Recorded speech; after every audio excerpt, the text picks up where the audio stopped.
Info for patient. अस्सलाम वालेकुम, मैं डॉक्टर लुबना जावेद हूँ। मैं professor of obstetrics and gynaecology हूँ और इन्फो फॉर पेशेंट के फोरम से मैं आपसे बात कर रही हूँ। आज हम एक बहुत ही कॉमन प्रॉब्लम के बारे में बात करेंगे जिसके साथ हमारे पास बहुत पेशेंट्स जो हैं वो आउटडोर में रिपोर्ट होते हैं, यानी irregular periods, irregular menstrual cycle.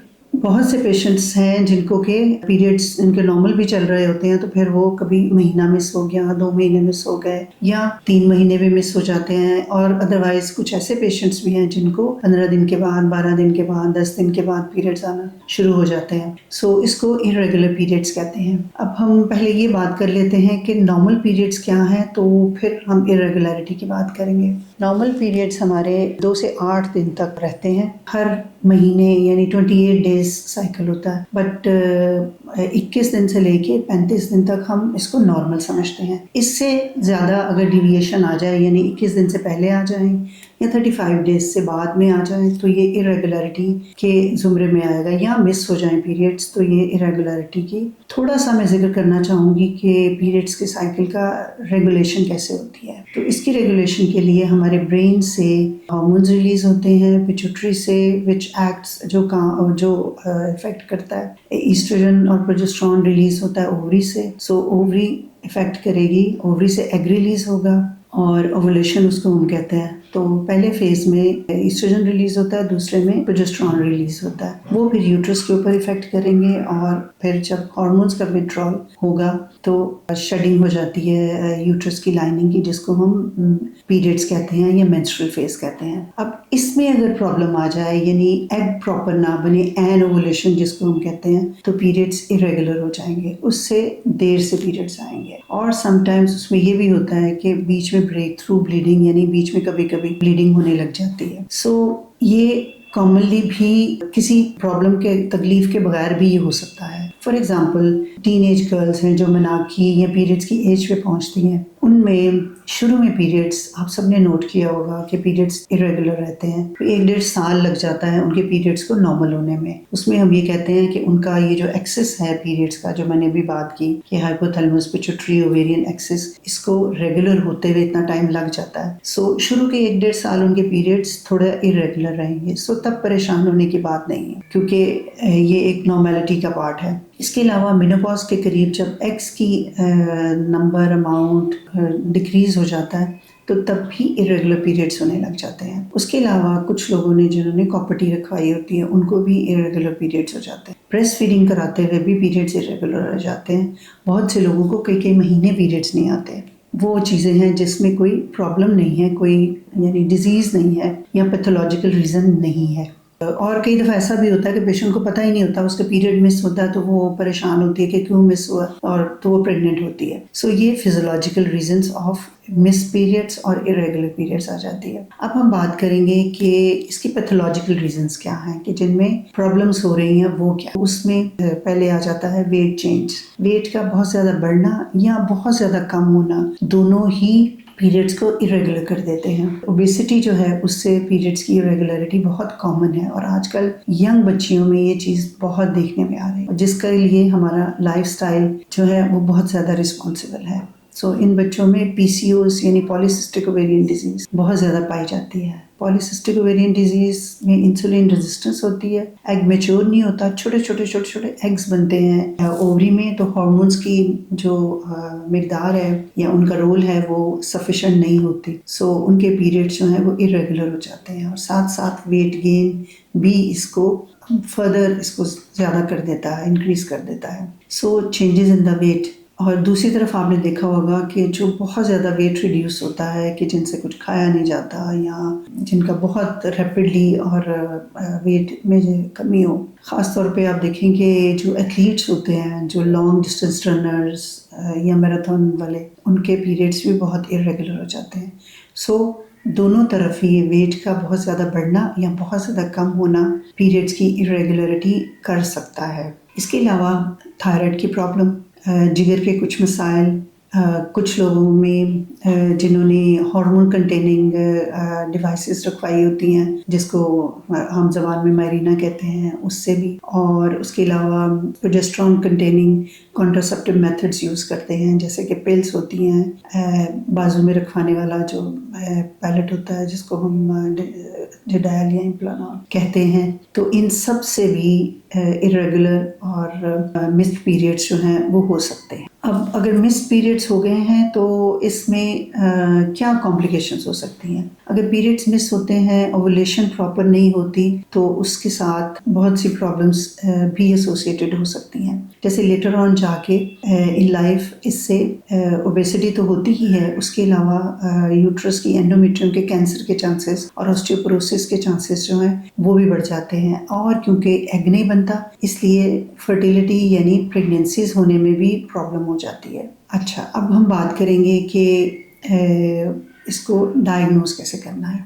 Patient आपके पास आएगा विद इरेगुलर पीरियड्स या मिस्ड पीरियड्स, तो एक डिटेल हिस्ट्री और उसके बाद एग्जामिनेशन कि उसका वेट कितना है, उसका BMI body mass index calculate किया जाता है, और उसके अलावा thyroid and rest of the examination भी किया जाता है। PCO के पेशेंट में बहुत दफ़ा उनमें हेयर ग्रोथ भी ज़्यादा होती है, बॉडी के फेशियल हेयर ज़्यादा होता है, रेस्ट ऑफ द बॉडी पे भी हेयर ग्रोथ ज़्यादा होती है उनकी।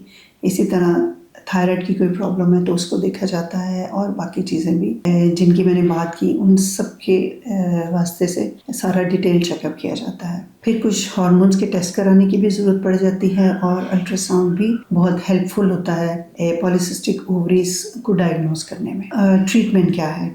क्योंकि इसमें एनोवुलेशन और वेट के चेंजेस का बहुत रोल है, तो इसमें लाइफस्टाइल मॉडिफिकेशन बहुत इम्पॉर्टेंट है। लाइफस्टाइल मॉडिफिकेशन इस तरह से कि आजकल आप देखें कि बच्चे स्ट्रेस्ड बहुत हैं, या बड़े भी, इवन स्ट्रेसेस ऑफ लाइफ बहुत बढ़ गई हैं। वो जो पढ़ रहे हैं उनको पढ़ाई का स्ट्रेस है, जो जॉब कर रहे हैं उनको जॉब का स्ट्रेस है, और जो बच्चों वाली घरेलू हाउस वाइफ्स हैं उनको अपने बच्चों और बाकी चीज़ों का स्ट्रेस है। सो ये भी हार्मोन्स को डिस्टर्ब करता है। हमारी डाइट में जंक फूड बहुत ज़्यादा ऐड हो गया, cold drinks and other junk food जो है, प्रोसेस्ड फूड की बहुत ज़्यादा हो गई है हमारी डाइट में अमल दखल। सो ये चीज़ें भी आपकी हार्मोन्स को इम्बैलेंस करती हैं। इसी तरह स्क्रीन टाइम डायरेक्टली तो कुछ नहीं कर रहा, लेकिन उसकी वजह से जो स्ट्रेसेस ऐड होते हैं, एंग्जाइटी, आप देखेंगे स्क्रीन में जो कुछ वो सब आप देख रहे होते हैं वो एंग्जाइटी आप में जनरेट करता है, स्ट्रेस जनरेट करता है, और उसके अलावा बैठे रहने से वेट बढ़ता है, और इन सब चीज़ों से इनडायरेक्टली आपके हार्मोन्स का इम्बैलेंस होता है। So you have to adopt a healthy lifestyle. Healthy lifestyle में आपकी एक्सरसाइज भी होगी और डाइट भी होगी। आप एक बैलेंस्ड हेल्दी डाइट लें जिसमें फ्रूट्स भी ऐड हों, जिसमें वेजिटेबल्स भी हों, सैलड्स भी हों, और रेस्ट ऑफ द थिंग्स भी हों, जो कि फैटनिंग डाइट ना हो, वेट ना बढ़ाए। सो एक बैलेंस डाइट जिसमें ओमेगा 3 भी हो, जिसमें कैल्शियम भी हो, विटामिन D भी हो, आपको एक बैलेंस डाइट लेने की ज़रूरत है with lot of water and कुछ एक्सरसाइज। अगर बाहर नहीं जा सकते तो घर में की जा सकती है एक्सरसाइज, आजकल तो कोई मुश्किल नहीं है। सो आप TV लगा के वहाँ से देख के कुछ एक्सरसाइज कर सकते हैं। सो लाइफस्टाइल मॉडिफिकेशन जो है वो बहुत इंपॉर्टेंट पार्ट है। फिर आ जाता है इसका ट्रीटमेंट विद मेडिकेशंस। उसमें हमें सबसे पहले साइकिल रेगुलेट करने के लिए हार्मोन प्रिपरेशंस देनी पड़ती हैं, जिसमें कि जो हार्मोन कंटेनिंग पिल्स हैं, जैसे कि कॉन्ट्रासेप्टिव पिल्स हैं, उनका भी बहुत रोल है। सो वो साइकिल कंट्रोल पिल्स अपने हाथ में ले लिया जाता है, तो जो इरेगुलरिटी है वो बहुत हद तक कंट्रोल हो जाती है। और इसी तरह कुछ प्रोजेस्टेरोन कंटेनिंग मेडिसिन जो हैं, वो साइक्लिकल प्रोजेस्टेरोन्स जो हैं वो भी यूज़ की जा सकती हैं। फिर जो कॉज है उसको ट्रीट किया जाता है। अगर थायराइड का इशू है तो उसका ट्रीटमेंट किया जाता है, अगर जिगर की कोई प्रॉब्लम है उनका ट्रीटमेंट किया जाता है। अगर आप देखते हैं कि हार्मोन कंटेनिंग प्रिपरेशंस हैं कॉन्ट्रासेप्टिव, उनकी वजह से हो रहा है, तो उसमें आप मरीज़ को तसल्ली दिलाएं, उसकी काउंसलिंग करें, उसको समझाएं कि ये इस मेडिसिन की वजह से, इस मेथड की वजह से है और इसका कोई अदरवाइज नुकसान नहीं है, ताकि मरीज़ जो है वो रिलैक्स। सो ये सारे जो ब्लड थिनर्स यूज़ कर रहे हैं उनका वो देखा जाता है कि कितनी डोज में है, और डोज और एफिकेसी एंड ट्रीटमेंट ये एडजस्ट किया जाता है। अब बात आ गई उन चीज़ों की जो कि फिजियोलॉजिकल है, جیسے کہ بریسٹ فیڈنگ، مناکی کے ٹائم پہ، مینوپاز کے ٹائم پہ. سو ان سب کو بھی آپ کو ری ایشور کرانے کی ضرورت ہے کہ یہ بھی کوئی پرابلم والی بات نہیں ہے، یہ سیٹل ہو جائے گا. It is part of early teens and it is part of menopausal phase. تو ان سب میں یہ بیکاز آف جو چینجز باڈی میں ہو رہے ہیں اس کی وجہ سے ہی ہو رہا ہے. سو اس میں بھی کوئی میڈیسن دینے کی ضرورت نہیں ہے. سو ارریگولر پیریڈس تبھی آپ کے لیے پرابلم کر رہے ہیں جب اس میں کوئی پیتھولوجیکل جو ہے وہ انوالو ہو. اس سے ریلیٹڈ یہ تھا ریگولر پیریڈس کا ٹریٹمنٹ میں. اس کے بارے میں کچھ سوال لوگوں کے ذہن میں ہوتے ہیں، ان کا بھی جواب دینا چاہوں گی کہ بہت سے لوگ پوچھتے ہیں کہ کیا ارریگولر پیریڈس فرٹیلیٹی کے اوپر یا پریگنینسی ہونے میں کچھ اثر ڈالیں گے. اس کا جواب ہے جی ہاں، کیونکہ ایگ جب ریلیز نہیں ہوگا تو پھر فرٹیلیٹی کی پرابلم تو آئے گی. لیکن یہ وہ پرابلمس ہیں جو کہ ٹریٹمنٹ آسانی سے ہو سکتا ہے. آپ اپنے ڈاکٹر کے پاس جائیں، وہ آپ کو کچھ میڈیسنس دیں گے جس سے کہ یہ ٹریٹ کیا جا سکتا ہے. اسی طرح ڈائٹ کے بارے میں بھی پوچھا جاتا ہے کہ کیا ہماری ڈائٹ افیکٹ کر رہی ہے ارریگولر پیریڈس کو. اس کا جواب بھی میں دوں گی کہ یس، ڈائٹ کنٹرول کر رہی ہے، کیونکہ ڈائٹ سے جب آپ کا وزن بڑھے گا یا آپ بہت زیادہ ویٹ ریڈیوس کر لیتے ہیں تو تب بھی ایگ پراپر نہیں بنتا، اینڈ اوولیشن، اینڈ اس کی وجہ سے پیریڈس کی پرابلم ان چیزوں میں بھی آ جاتی ہے. اسکرین ٹائم کے بارے میں بھی لوگ سوال کرتے ہیں، اس کا جواب میں دے چکی ہوں کہ انڈائریکٹلی یہ افیکٹ کرے گا، ادروائز اس کا کوئی رول نہیں.